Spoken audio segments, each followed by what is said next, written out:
Hello and welcome to Insights from Autistic. I am Arman Khodaei, and today we're going to discuss how to connect with someone with autism.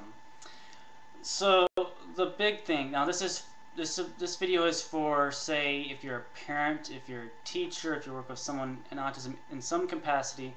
Hopefully this video will shed some light on how do you go about connecting with that individual. Now, the biggest thing I think a lot of parents, teachers, whatever have is that you want your child to be where you are over there, and they're over here.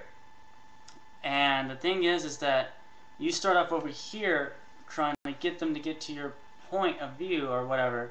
And you try to force it upon them, and it's not going to work that way. It's going to be a struggle. You know, when you have two forces fighting each other, you get this tension here, and it yanks, and it's powerful. So the thing is to have the least amount of tension, the least amount of effort, and have things just happen naturally. And so how does one go about doing that? Well, first of all, like I said, you can't try to force it. You have to get down to where they are and gradually pull them out. So they, in a way, they know, you're forcing your point of view on it, and you're forcing your rule, but they're not there, and they know what's best for them in their own way. You think you know what's best because oh, the world is like this way and everybody else is like this way. What will the neighbors think? Blah blah blah. My child cannot be like this.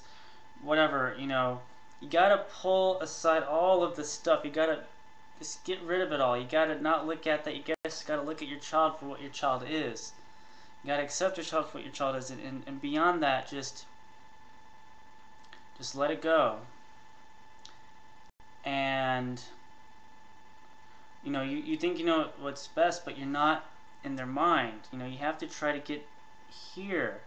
Instead, most of us, we're in our minds, but we're not in our. We're not trying to get into our child's mind.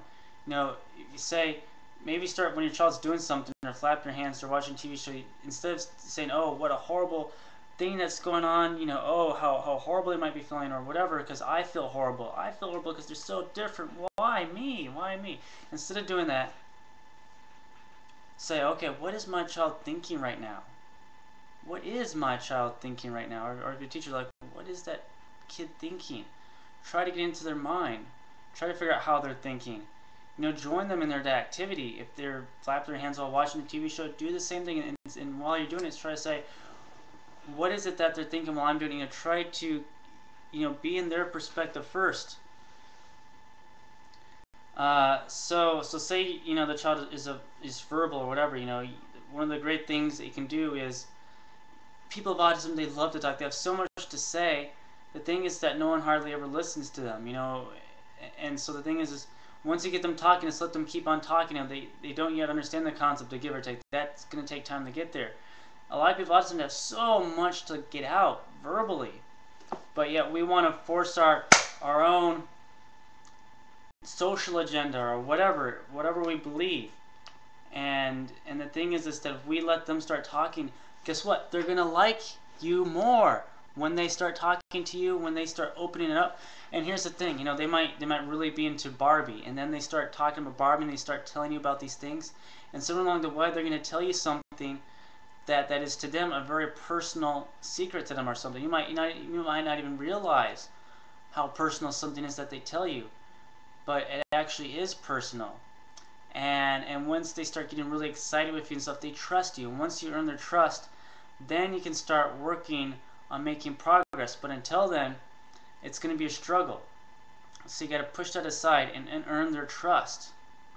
When you trust someone, when you feel like you can talk to someone about anything, you start opening up more to them. And that's how autism is like. They just do it in a different way, but it's still there. A lot of things I think of autism is still the same and true for other people. It's just the way that it's going about is slightly different, or actually a lot different, but it's still the same core concept underneath everything. And just moving on is, when you worry too much about your child, when you worry about what the society is going to think, how they're going to do in school, and think, you're probably, the parent or whoever's doing it, you're probably going through far worse than they are. You're the one that's stressed out. You're the one that's crying your head off, not them. Think about that for a moment. You think your child has it bad, but really, who is it that has it bad? You or the child? But that has nothing to do with connecting to it. It's just something to think about there. Because, well, okay. But like I said, once you give them some room, when you let them start talking, then a doorway opens up. And that's a really big key.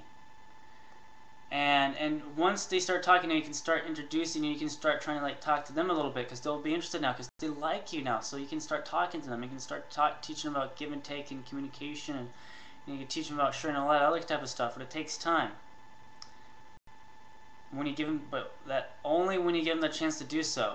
And sometimes it takes a long time, but the more chances you give them to grow, the more chances you give them to be themselves around you, the quicker, easier, and faster I believe that they will go to the point that you want them to reach, instead of you forcing your way onto them and making a challenge out of it. Anyway, thank you for watching this video. I hope it is of great value to someone out there. And I wish all of you a most wonderful Thanksgiving that's coming up. Thank you.